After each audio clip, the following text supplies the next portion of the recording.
வணக்கம் நலம் தானா விவர்ஸ். இன்னைக்கு மரவள்ளி கிழங்கு தோசை செய்யறத பார்க்க போறோம். எப்பொழுதும் பருப்பு அடையில மரவள்ளி கிழங்கு அரைச்சு அதில் மிக்ஸ் பண்ணி தோசை ஊற்றுவோம். அது மாதிரி ஏற்கனவே போட்டிருக்கிறோம். இன்னைக்கு அவசரத்துக்குன்னு இல்லை, இது ஒரு மாதிரி வித்தியாசமான டேஸ்டாக இருக்கும். இது இட்லி மாவில் இந்த அரைச்சதை இதில் கலந்து தோசையாக ஊற்றுறது. இதுலேயும் அதே மாதிரி இன்க்ரீடியன்ஸ்லாம் பூண்டு, இஞ்சி, வெங்காயம், கொத்தமல்லி, கருவேப்பிலை, சோம்பு, கொஞ்சம் ஜீரகம், இதெல்லாமும் மஞ்சத்தூள், மிளகாத்தூள் இதெல்லாம் போட்டு ஊற்றி அரைச்சு ஊற்ற போகிறோம். இப்போ ஃபஸ்ட்டு இந்த மரவள்ளி கிழங்கு நான் ஒரு 200 கிராம் இருக்கும். அதுக்கு இந்த அளவுக்கு மாவு எடுத்திருக்கேன். ஒரு 1.5 கப்பு மாவு இருக்கும். இட்லி மாவு தான், புளிச்ச மாவு தான், அதை எடுத்திருக்கேன். இதை மிக்சியில் நைஸாக அரைச்சி அதில் கலந்துக்கிறேன். அதை காமிக்கிறேன். இப்போ கலந்து அரைச்சிக்கிட்டு வந்துடுறேன்.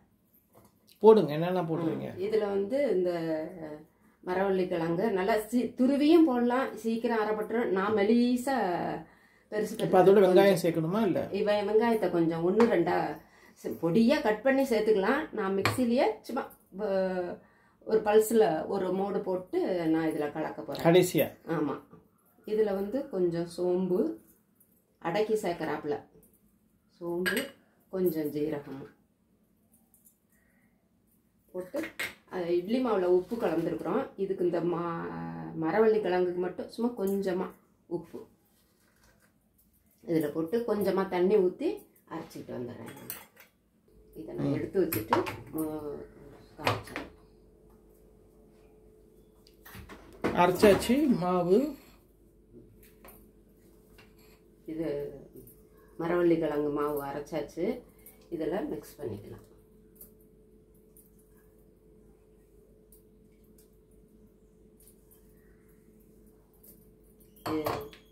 இது குழந்தைங்களுக்கு இது மாதிரி கொடுத்தோம்னா நல்லா தோசையும் நல்லா இருக்கும் சாப்பிட்றதுக்கு. இப்போ அதே இதில் வெங்காயமும் இது அரிஞ்சு போடலாம். நான் சுத்தி போடுறேன். கொத்தமல்லி இதில் போட்டாச்சு.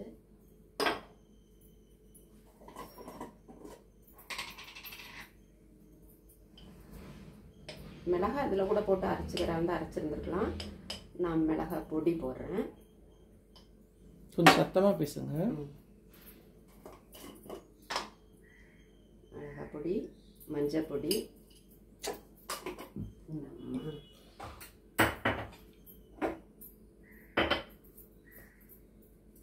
பெருங்காயமும், கொஞ்சம் பூண்டு சேர்த்துருக்கோம். இஞ்சி போட்டுக்கலாம்.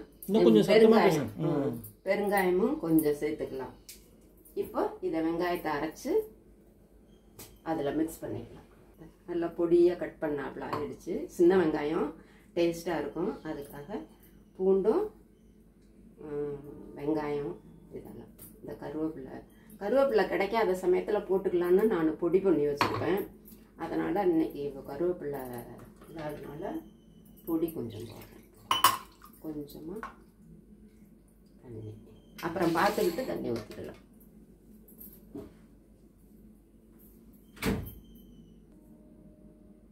கருவேப்பிலை பொடி, அது கருவேப்பிலை பொடியாக கட் பண்ணி போடலாம்.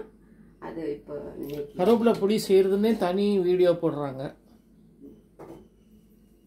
முருங்கைக்கீரை பொடி, கருவேப்பிலை பொடி, இதெல்லாம் தனியாகவே வீடியோ போடுறாங்க செய்கிறதுக்கு.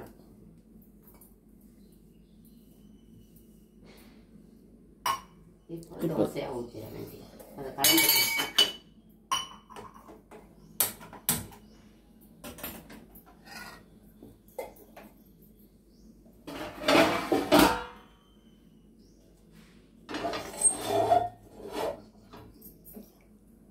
தோசைக்கல்ல தான் பெரிய கல்லை பிடிச்சிருக்கீங்க. சின்னது போட்டுட்டுமா? இல்லை, போதும் பரவாயில்ல.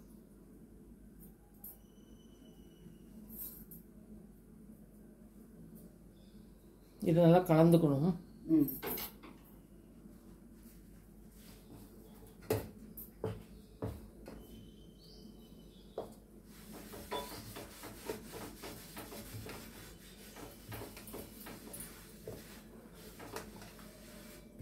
தண்ணி இன்னும் கொஞ்சம் ஊற்றலாம்.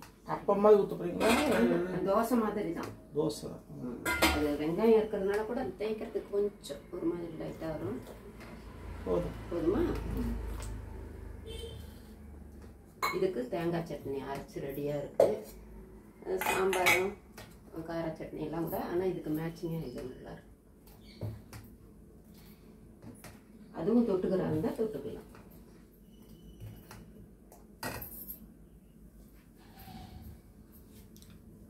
தேங்காய் சட்னி. ஓஹோ,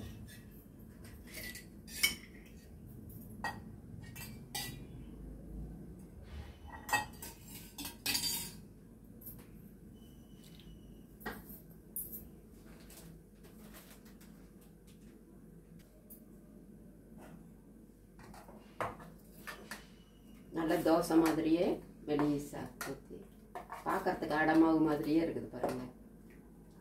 ஆனால்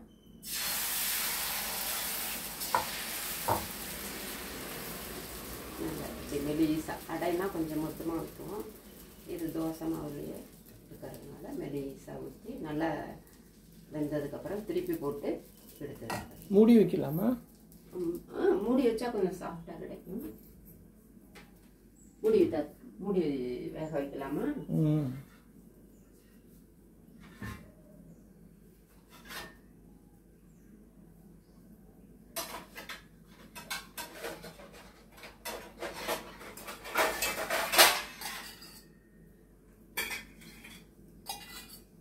இந்தாங்க எண்ணெய், அதுக்கு தான் எடுத்தேன்.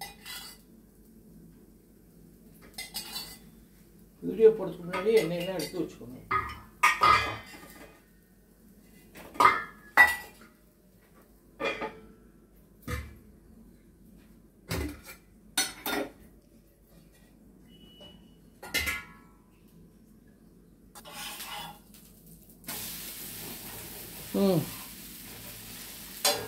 திருப்பி போட்டாச்சு பாருங்க. பார்த்தா உரப்படம் மாதிரியே இருக்குது. கலர் பாருங்க, அதே மாதிரி இருக்குது.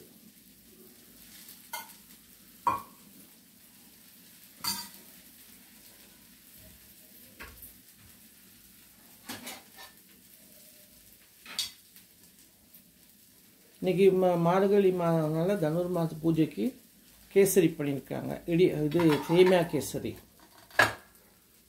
சாமிக்கு வெள்ளிக்கிழமைனால.